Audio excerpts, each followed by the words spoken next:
This is things you might not have heard, and I am Jacob and Payne. And for you this morning, on we normally have on these Monday mornings, it's the 2nd of June, by the way, 6 months in, or right about 6 months in so far.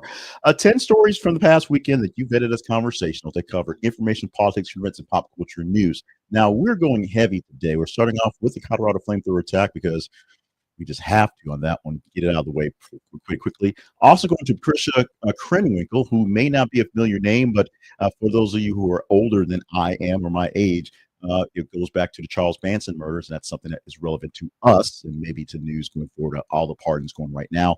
And the California girls track finals, which we're going to talk about. We're going to just give it straight details, straight facts, and let you guys tell me what you think about that one. We're going to get it out there as well. Plus, 7 other stories of import that you guys helped us pick for this morning. I want to tell you right now, thank you so much about that. And the vetting process will be explained in a bit. But remind you that first off, our website home, this is the Conversation Project, gives you all you need to know about what we do here at the Conversation Project, the points behind things going, and some of the background on what we're doing going forward. We had some conversations with some various people, met some folks, and talked to things about news and things like that. And so we're going to do some tweaks going forward on how we present things to you. Hopefully you will enjoy them. If not, you can reply back to me with your comments. Do that via the conversation inbox at gmail.com. Anytime you feel up to sending me a message, we're there for you. It's there via email, so it's how the magic works. We're also sticking with ground news for our spotlight sponsor for this Monday because they spotlight the full weekend and get sort of a love for just pure news. And with all the sort of heavy things we're doing today, a lot of really big stories, we want to stick with something like ground news because if you don't like what I'm saying or don't like the perspective that I'm giving from the sources I have, check out ground news and they will give you all the sources you want to get to and you get what exactly you want from the news and make your own opinions on things like that. Our website link for that affiliate link, this conversationproject.com/ground news. They give you 40% off their plans right now, and we get a small commission for using that link. Also want to send a quick shout out to Sapphire Beauty here in Little Rock, who has added an extra 15 minutes to my prep routine. So hopefully my eye bags don't look so bad. It may take a couple days for that to clear out. You know, I'm seeing the commercials on TV, and I saw these ladies at the farmers market yesterday, and they hooked me up with this great routine to help me alleviate some of those issues. So until I get the better glasses, so I can actually see things, you will be suffering in my eye bags, and hopefully a little less because of Sapphire Beauty. Thank you, ladies, for what you did out there, and anybody who's an independent business that I have my own. This is an independent business. I have my things that sell as well. Doing your thing, getting things done. Congratulations for getting the thing and selling me on the eye creams and the drops for my eyelids. Let's get into the news for the day. A little long for the day because I have to give shout out to Sapphire Beauty. But it's Monday, June the 2nd, 2025. We are in the 6th month of the year. So this 2025, as much as it seemed like a whole decade in itself in the months we've had since we started our presidential new series, it's only been 6 months. 5 months technically. So let's get into the news for this past weekend and go going further. No particular order as these stories are going through, although we do put them in the order we think go best. That's why we're starting off with the fire in Colorado, the fire attack. So that's up front. You just get the best narrative. Let us know if you pick the right stories by emailing us going forward. And as I said, off the bat, the Colorado attack involving a flamethrower as the suspect shot at Free Palestine is where we're opening up. And this is something that happened late Sunday, something that basically as I was going to bed, checking the news to find out this was a big deal. And of course, this morning, more details coming in. The violent incident occurring during a peaceful demonstration at the Pearl Street Mall in Boulder, Colorado. This event is organized by a group called Run for Their Lives, and it's aimed to raise awareness for the Israeli hostages in Gaza. And they do this basically every single weekend, just a small gathering of people just to remind people there are still hostages held in Gaza from the October attacks from last year. At about 1:26 p.m. Central Time, or local time for Colorado, to say, a man identified as 35-year-old Mohammed Sabi Suleiman attacked, allegedly, the participant using a makeshift flamethrower and some incendiary devices, essentially Molotov cocktails, and shot at Free Palestine during the assault. 8 individuals aged 52 to 88 were sustaining injuries ranging from minor to critical severe burns and transported to local hospitals for treatment. The man also treated for some wounds as well. Law enforcement agencies, including the FBI and the Boulder Police Department, are working into the investigation, looking into the incident to target it as, and basically ranking it as a targeted act of terrorism. There's not much you can do but say it was an act of deliberate terrorism.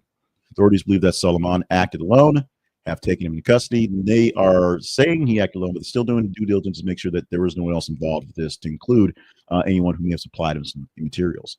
He is an Egyptian national. He's overstayed his visa and is residing in Colorado Springs. Those are all issues that will be addressed going forward, I'm sure, by the president and the officials on the federal level. The attack elicited strong reactions from community leaders and public officials across the nation, especially right there in Colorado. The governor, Jared Polis, condemned the act as a heinous act of terror and emphasized the state's commitment to combating hate-driven violence across the state. The Jewish community in Boulder expressed its deep sorrow and called for unity in the face of such incidents. And the demonstration was part of a weekly series of peaceful walks. Literally every single week, they walked around and just advocating for the reminder that there are issues going on in Gaza, and there are hostages still being held from the vicious attacks by Hamas years ago. Follows a series of events that are recently targeting linked to tensions with Israel, Hamas, and Israel in general. Of course, there was last month where two Israeli embassy staffers in Washington, D.C. were shot outside a museum. That's labeled as an act of terrorism. That person was caught in custody as well. This one is added on to that one, and other smaller things across the nation which may pop up there. No one is stating that anti-Semitism is not a thing. So people understand that racism is a thing, anti-Semitism is a thing. None of these things have gone away.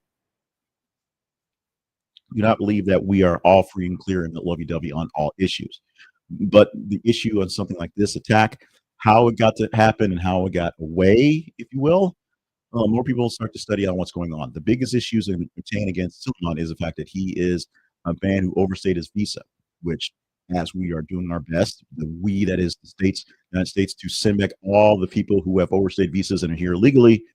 Here's a legal person that should not have been here, who was able to pull off this attack. That did. Unintended consequences for good actions. The Trump administration is doing what it can to overhaul education, including getting rid of the Department of Education, because he believes, or the administration believes, he's saying it doesn't do his job. It should let the states rule its own, because the states have rights. Let states do its own thing, give them the money, let them deal with it. Now, there are other issues that are regarded, such as higher education issues and federal money for things to help the states do stuff that states don't actually own. But here's an issue that popped up over the weekend, literally over the weekend, that's going to cause a lot of issue and strife going forward. Now, we talked about Donald Trump talking about the money going to Harvard and saying, well, I'm just going to give it to the trade schools. Let them deal with it. Let them have it. So more people go to trade schools because we need less people at Harvard. And that may be fine, but more money at trade schools doesn't fix the problem with people not going to school and graduating anyway. The Labor Department right now is working a deal that's essentially done.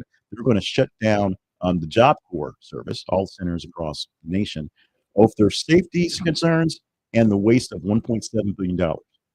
Number one, saying that the phased suspension of operations at all contractor-operated Job Corps centers, nationwide, which is happening literally as of this weekend, is following an internal review highlighting the significant safety issues and financial deficiencies with the program.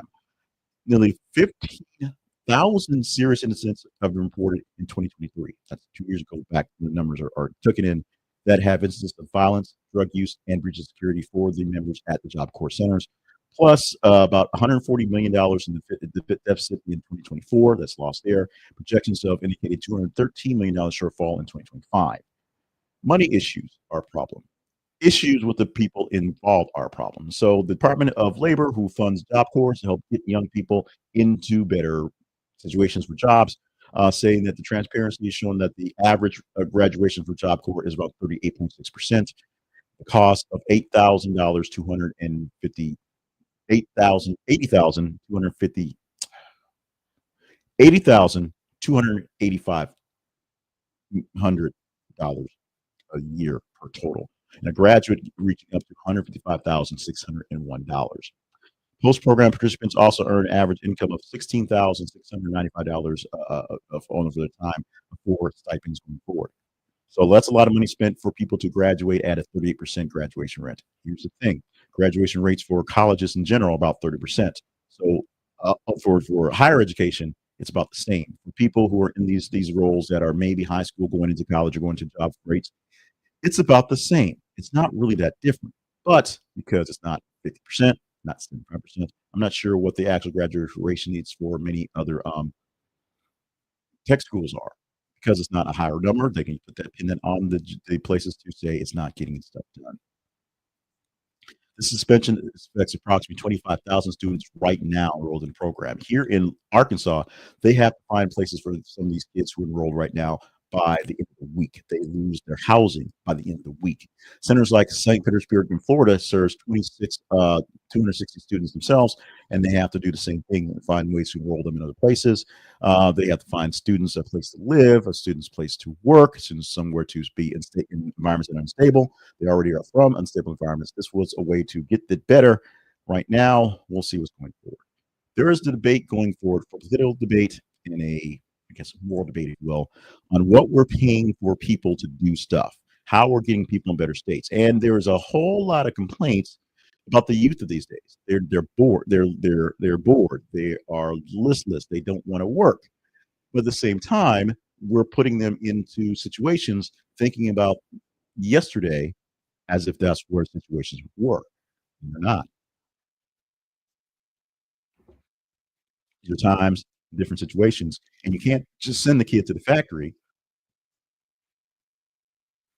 because the factory doesn't exist.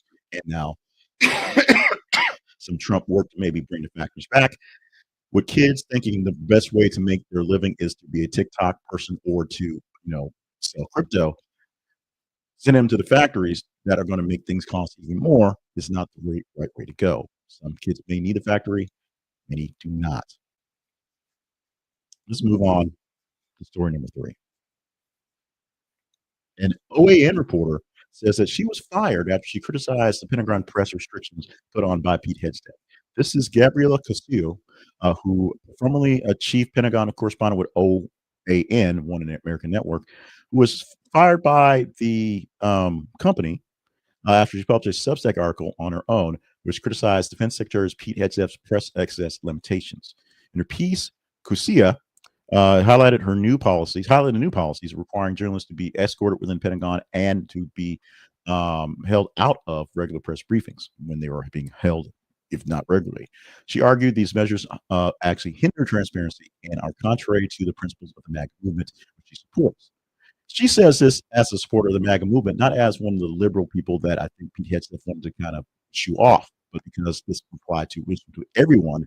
Essentially, the folks that were saying, "Hey, I need access so I can tell your story." She said the words out loud, and because she got caught in the web of saying things against the administration, apparently she believes that's why she got cut. One, her job was not so much as necessary because not so less access. Two, she spoke out. The article is titled "The Secretary of Defense is I said that wrong. The Secretary of Defense Civ and questioned the rationale behind the increased restrictions following the Signal Gate incident, where Hegseth was implicated in leaking operational military details. She noted that since the scandal, the Pentagon has only held one press briefing and had implemented policies limiting journalists' access to officials without escorts. There's discussions about this firing dealing with freedom of the press, internal dissent from pro-Trump circles. There's a lot of things going inside the world that people who aren't essentially 100% MAGA are saying, there's a lot of crazy going on here. There's a lot of things that aren't making sense.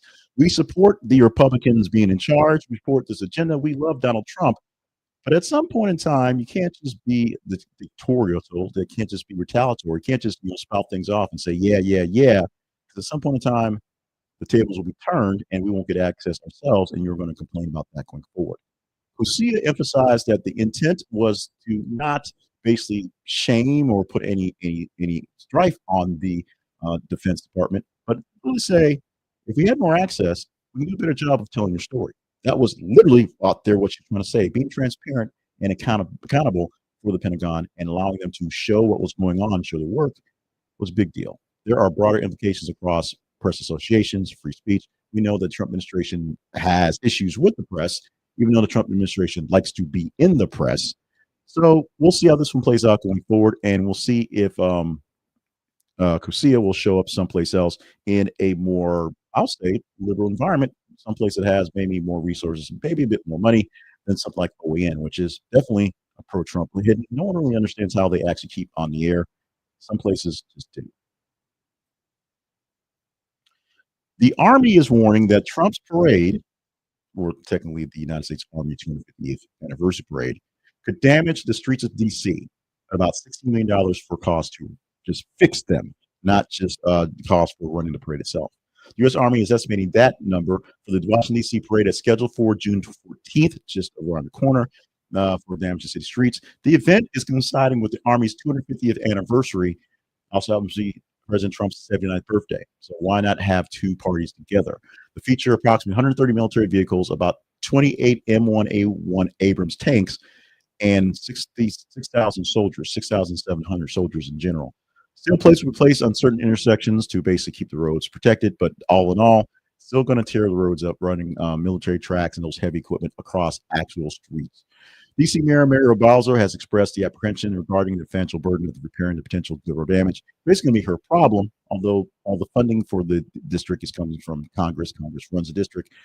But Bowser has to deal with the repair costs and seek federal reimbursement to get it done, which the feds are not really reimbursing things at this moment. Army stated it will cover the estimated $16 million repair costs off the top, but additional expenses such as policing and cleanup are not included in the estimate for the budget. That means the city has to pay for extra cops and extra people cleaning things up. While people love a parade, critics are saying this one putting on for Trump's birthday is a bit too much because, one, as stated in the last administration, we don't politicize our military like this.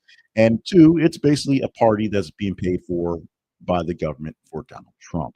The event's timing and scale have drawn comparisons to displays in authoritarian regimes, like to do in Russia. And they also do these things in places like France. France does a great Bastille Day celebration, which is kind of where this idea came from.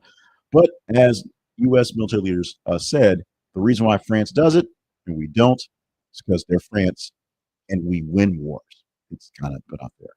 It's not the first military parade of this nature proposed. Of course, 2018, Trump won the similar thing.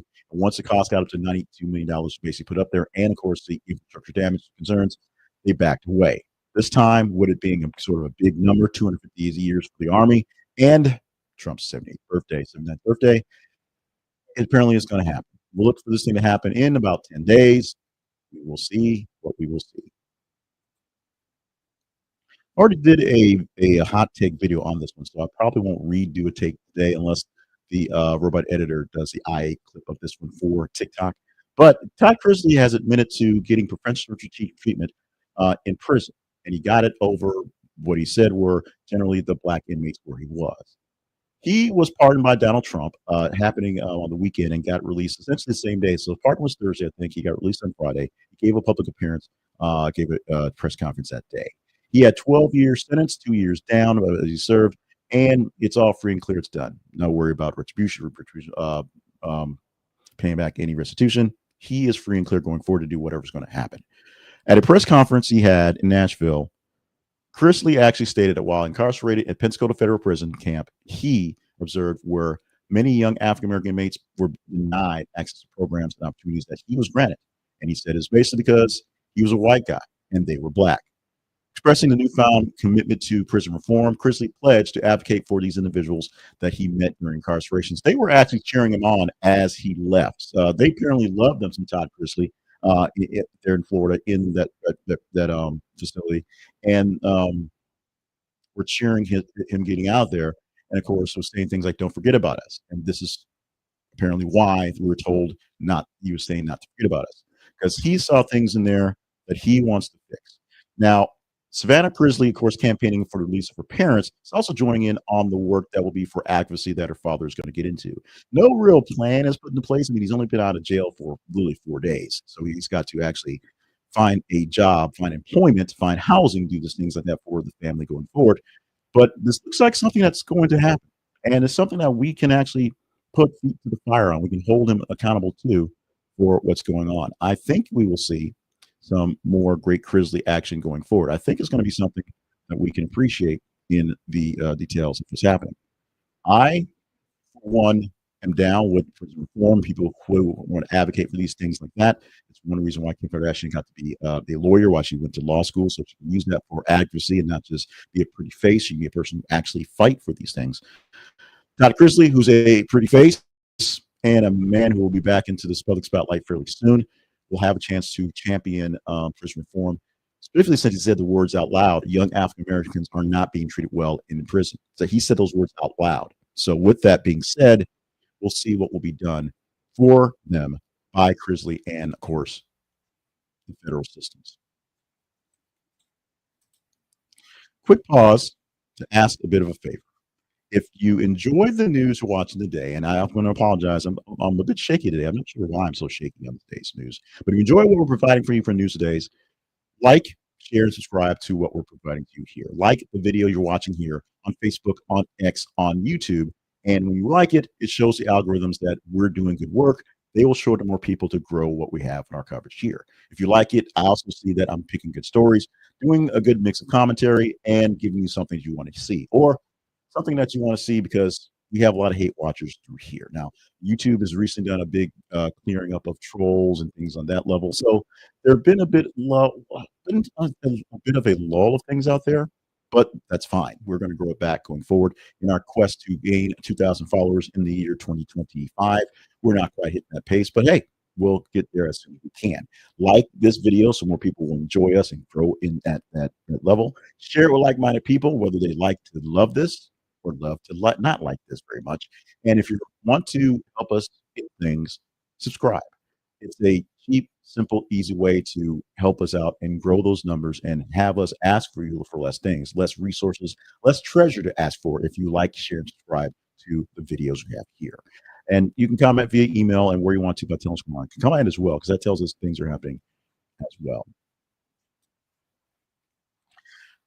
Things you might have heard is limited in the stories we can produce. We do 10 stories on the Monday version for the weekends. When we have 90 stories to choose from that are put in the feeds, plus extra things. The story about the firebombing, the protesters in Colorado, we posted it, but it was going to be a top story regardless because it was just there. There's a handful of stories we didn't get to and didn't pull out there because there's so many to do, and it becomes less of an issue on the Tuesday through Fridays because there's 8 stories out of 30. But a big issue for the Monday was weekend because there are 30 stories to choose from. This is one that sort of was a Thursday going to Friday story that was a big deal. There are other stories that were a bit more poppy. We'll talk more about that towards the end of the thing about how we're going to address some stories. And I'm going along in the explanation, so sorry for that. But here's a story that was really popping that caught my attention early on, and we knew we were going to talk about it, so it's here over some other ones. If you think we should have picked something else in today, you can email me as you want to or comment saying, why did you talk about this story here? We're talking about Patti LuPone, who have to apologize after she gave some very harsh remarks against some other actors. The Broadway veteran Patti LuPone was not immune to bad acting, in a sense of being a bad actor in the public view, when issuing a public apology following the backlash she gave over comments about former performers Keisha Lewis and Audra McDonald. In a recent interview with The New Yorker, LuPone questioned Lewis's status as a theater veteran, referred to her using a derogatory term. She also dismissed McDonald as not a friend. Other McDonald supporters, after the McDonald supported Lewis's critique of LuPone's past behavior, which is also very known. These remarks sparked widespread criticism within the theater community. Yes, I know I have theater kids in the community, so this is one reason why this one actually caught a lot of people's attention. The response: over 600 artists signed an open letter. 600 people said that Patti LuPone's statements were derogatory and racially insensitive. 600 people saying that you're not a nice person should get your attention. This letter urged organizations like the American Theater Wing and the Broadway League to consider banning LuPone from the Tony Awards and other industry events. So no fame, no fortune, no exposure. Very bad for LuPone. LuPone took to Instagram to express deep regret for her remarks, admitting they were demeaning and disrespectful. She stated, "I am deeply sorry for the words I used during the New Yorker interview, particularly about Keisha Lewis, which were demeaning and disrespectful." LuPone also expressed her desire to apologize personally to both Lewis and McDonald. None of us who has actually responded publicly to LuPone's apology, so we'll see how that works out. At least not per or pulling the details for this article here. But it prompted broader discussions about accountability and respect for the community. The words you use in the forms you do, and the fact that who you are makes a difference in what you say about people. Actually, what you say about people makes a difference regardless. But who you are makes a difference. And just because of who you are doesn't give you the rights to say some things without any retribution. Going to Shakira, who got a chance to extend her time in the news with a second concert that was canceled. Scheduled her canceling her canceled scheduled performance for WorldPride 2025, her concert tour in DC, was killed due to logistical complications stemming from her previous canceled show in Boston. The show in Boston actually canceled on a Thursday, which meant the Friday show that was following up also canceled as well. But because they had issues basically tearing down, getting out, getting done with equipment in Boston, they couldn't put up the equipment for the DC show in the next show. The full tour production series is having issues going with the transitions. Couldn't get in transitions from Boston to Nationals Park in time. The sixth cancellation in her total tour, the La Mojos de la Bring tour, the whole world tour, with raising concerns among fans about the stability of the tour itself.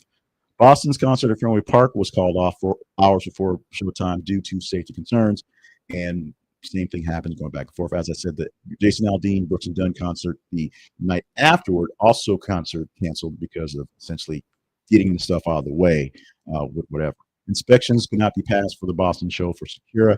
I'm not sure if inspections were essentially the deal for DC, but they really could not get things back up in time or put things together because of issues coming out of Boston. The Capital Pride Alliance, organizers of the World Pride, acknowledged that the cancellations and assured attendees that the full-scale citywide events will actually go forward. As this is Pride Month, the World Pride movement is something that's a big deal right now that can coincide with things that are celebrating LGBTQ plus communities. However, cancellations like this spark discussions on whether the challenges of large-scale events plannings are worth the effort for their organizations.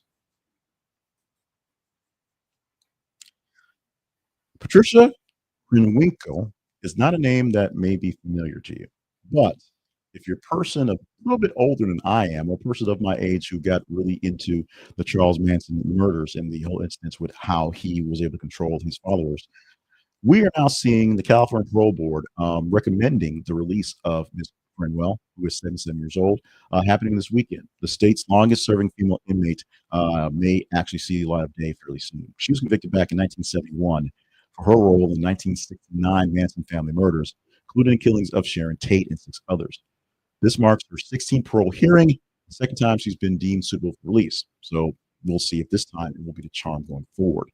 The recommendation will undergo a review process by the full review board of hearings and, of course, the governor, Gavin Newsom, which can take up to 150 days. So it's not a done deal. It's not a quick deal, but it may be a deal because it looks like a push will happen to make this happen. Krenwinkel met Charles Manson in 1967, became a devoted follower. She participated in the Tate LaBianca murders, stabbing Abigail Folger and writing messages in the victim's blood. Initially sentenced to death, her sentence was commuted to life imprisonment in 1972 after California abolished the death penalty. Over years, Krenwinkel has expressed remorse and maintained a clean prison record. She's had a long time to be remorseful, and so after all this time, it seems like she'll actually get a chance going forward. Now, despite her rehabilitation efforts, her parole's been denied multiple times, and this is like first time is actually, or second time it's been sort of hinted that she might be up for it. But last time in 2022, the recommendation was denied by Governor Newsom, did not let it go by. We'll see what's happening this time, whether it will be a big deal because Newsom wants to make sure he's got some national juice on the books because he may be running for president, maybe, but we'll see what happens. The full review board, as we said, will take 150 days to go through the full board of hearings to see how things will work, and Governor Newsom with Sarah.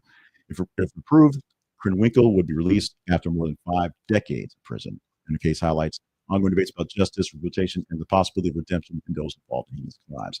At 70 years old, you don't think there's very much she can do at this point, but live out her life and maybe make some money off some books and true crime stuff. That's essentially what we're sitting at right now. We shall see if this is what we shall see. We're going to read the story clean and dry because it happened and it's a big deal. And this is one of those stories that I have been really, really hesitant to deal with because let's just say they have consequences. But we're going to deal with the story because it's there. I'm going to allow you to comment as you want to, and then we'll go from there. I'll consider the comments. I'll comment on the comments. But we're going to just read the story with the headline: Trans athlete wins two events at California girls track finals. 2025 California Interscholastic Federation State Track Finals for women have wrapped up in Clovis, California, and a 16-year-old transgender athlete, A.B. Hernandez, secured first place finishes in the girls' high jump and triple jump events. In the high jump, Hernandez cleared 5 feet 7 inches without any failed attempts, sharing the top podium spot with two other athletes who achieved the same height, but both had first-time failures. Hernandez also achieved the mark of 52 feet 2.75 inches in the other event, the triple jump. Additionally, Hernandez placed second in long jump event as well. Because of the controversy, because of the response, the rules in place for California has not only Hernandez getting the first place prize, but also sharing space with the other competitors getting medals. Essentially, extra medals for people who would be displaced by Hernandez winning these competitions. It's controversial because it allows a transgender athlete to compete. It's controversial because it really means, what does it matter if there's give extra medals for everybody who makes a spot? It attracted national attention, including criticism from President Donald Trump, as you expect, who has, of course, shaken his fist and pledged to have no trans athletes, no men and women's sports, specifically what he's saying going forward. Department of Justice has initiated Title IX investigation into CIF and related entities for this thing as a compromise. Doesn't seem much like a compromise, but more of a confusion issue right there.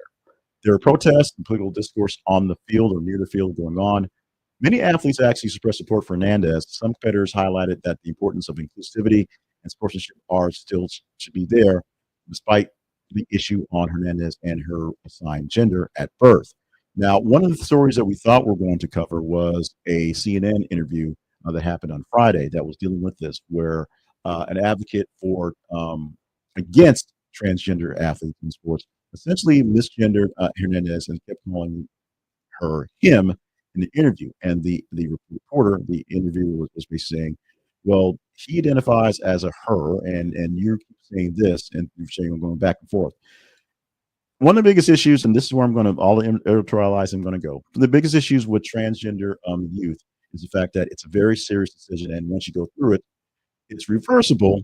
But since it's a painful, hard thing to go through in the first place, reversing it is sometimes even worse. And people who have their doubts, and people who have their actual second thoughts in the process, which some do, have issues going forward with mental health. It's a mental issue on the wanting to transition, feeling like you're not in the right body, and feeling like you made the wrong decision is a big deal. So those are serious issues. The fact that some people are taking it towards not just it's a serious issue, but it's a hate thing is a thing. And the overdrawn things about women, men and women's bathroom, that's we're not going to go there. Not going to go there. This is an issue that I have strong feelings for. I personally am not a fan of transgender athletes competing in women's sports because, as far as I can tell, they have advantages for being males, being born males, and having that equipment going forward. It's just there. It's a fairness thing. While the numbers of people who it affects, actual transgender athletes, is so small, so minute, it should be an issue where they can decide it's just unfair for them to compete. They have to compete in special things. That's where things get really squirrely. Going really long on something I said I wasn't going to editorialize on, but let's just wrap it up at this point. We're looking for your comments, looking for your speech. You can aim it at the event here. Please don't aim it at me. We'll talk specifically about what's going on, but this is a story and this is an issue that's conflicting because there are people out there who are transgender folks who just want to live their lives. They just want to live as they want to live. And there are people who are dealing with this issue here, which is an exclusivity issue. It is a bring people together issue. It is a diversity issue that makes things a bit more complicated for people who just want to live in quiet. Our final story for the morning, of all the kicker stories I could choose, I had to stick with Arkansas because this is a little bitty ditty that turned into a whole big thing that's getting some national attention for all the wrong reasons.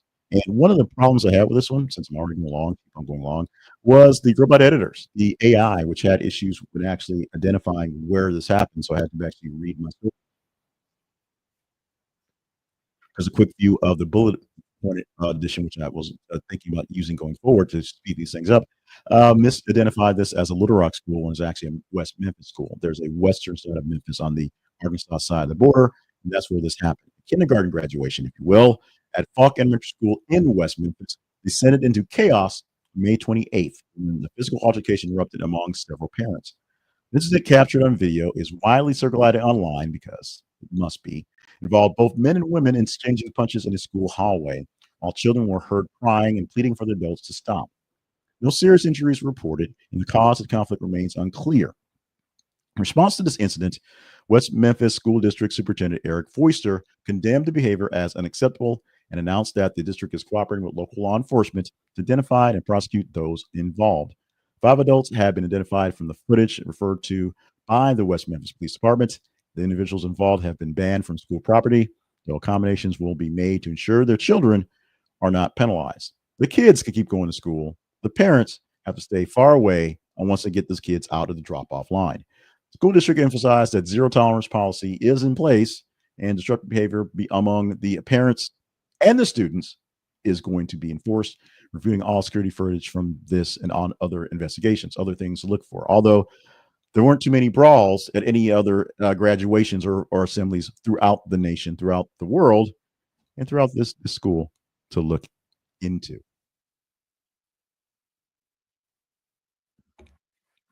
As one would expect,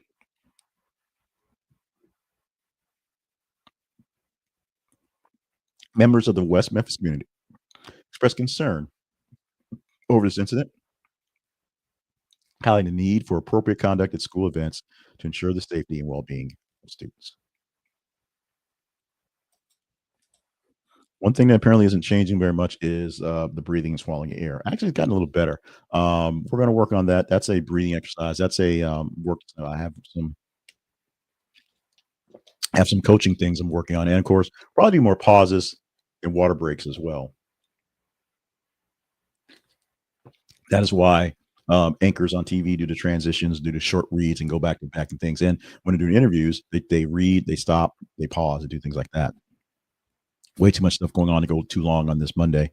We have 3 stories that are queued up for your tease. Now, the teaser stories are stories we're telling you about, but all day long, all night long, throughout the day, every 50 minutes or so, we post news articles on X and on Facebook and now on Blue Sky. So look for the links into the details here and follow us on Blue Sky if that's a place if you actual want to be.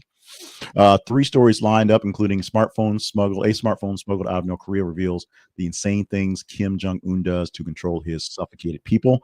A list of sanctuary jurisdictions was removed from the U.S. government website following criticism. And of course, Ukraine and Russia are meeting in Turkey today for peace talks, with few hoping that anything will happen. Now, this happens after Ukraine was able to do a couple things in battle. Number one, destroy a large amount of aircraft far into Russian territory, I believe in Siberia, they believe it was, using drone attacks, and fend off a drone attack to themselves. Russia launched one of the largest drone attacks on Ukraine, and basically they came out unscathed. That's Ukrainians.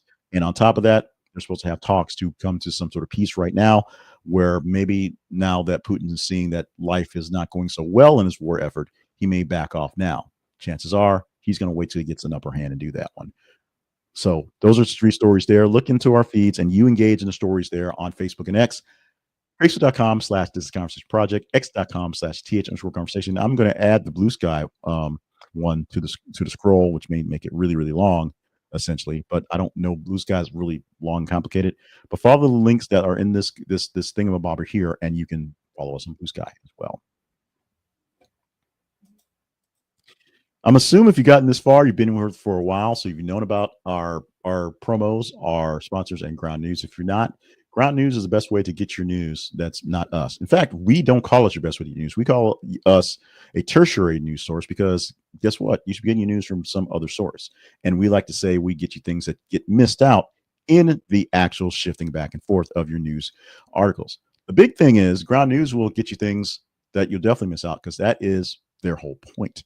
Ground News offers a bigger picture of news and lets you see all the news where it comes from and why and how it works out.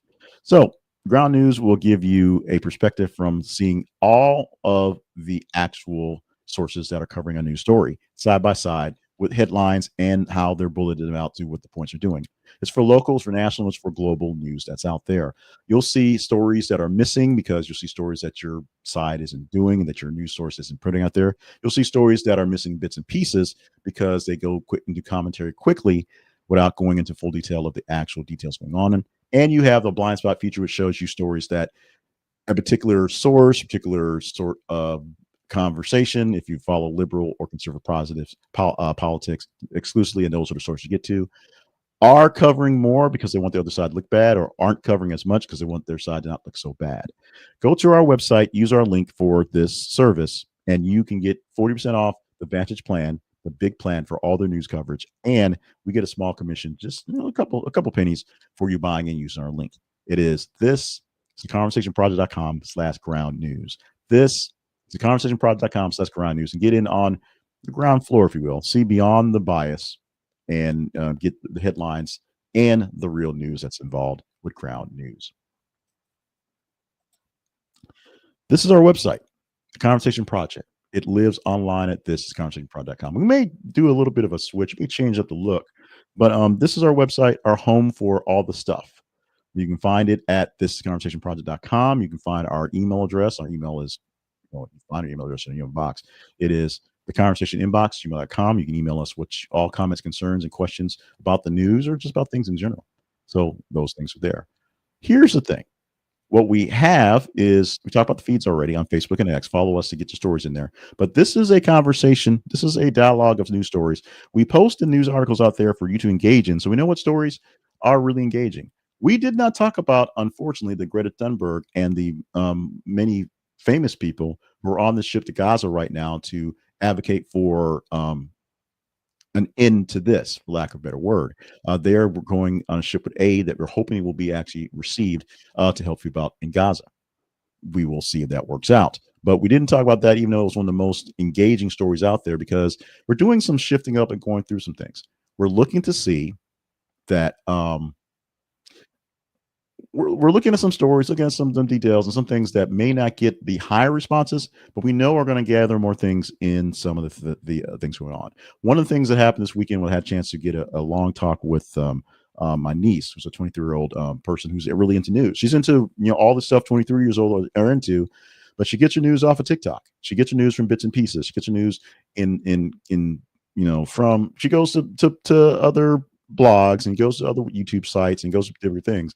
But a lot of stuff is meme type stuff that is covering the news and bits and pieces. So from that, we're going to do some reflecting, because I'm a 50-year-old guy who, if you watch my piece this weekend about the difference between how people got their news, get my news and want my news more in a traditional way because it makes sense, and have to fight to get people to pay attention in these new eyeball sort of senses. So there's that. So you'll see more of me explaining these things, more things changing up. The conversation, the project, and the stories there will still be based off what you are engaging in, but there will be a bit more of a concerted effort to look for things that may not be top engaging, but from the standpoint of engagement on social media, but from looking at what people are actually talking about, looking at what other things are covering, because I may not be the biggest source out there. We may post some things there as well. You got your input for Greta Thunberg because it's out there. It's a story that's getting a little bit of attention, but for whatever reason, it got a lot of attention bigger on here inside of our feeds than I've seen it getting inside the news coverage. So, which is one reason why we didn't cover that one. We covered the Colorado firebombing because it was big and it was going to happen. We had to do that one. So with that, going extremely long and extremely sort of boring. Hopefully you enjoyed my eyeballs by Sapphire Beauty. Thank you so much for that one. Thank you for anybody who is new here joining along and dealing with the sort of the rambling that was today and a bit of the not great performance. From looking at the live feed numbers, I don't see many in the lives of the bots on today. So we had some issues with X producing live feeds this weekend. So that's there. Love you, mean it. Follow us on our feeds on Facebook and X. Consider being a partner. And the biggest thing is look for us in various forms at our website. We have the TikTok forums, we have our audio podcast, we have the newsletter that's just the news, and we have replays of these things here. We will see you as we do whatever we have for the 8 stories from today on Monday that we'll produce for you for a show for tomorrow, the Tuesday.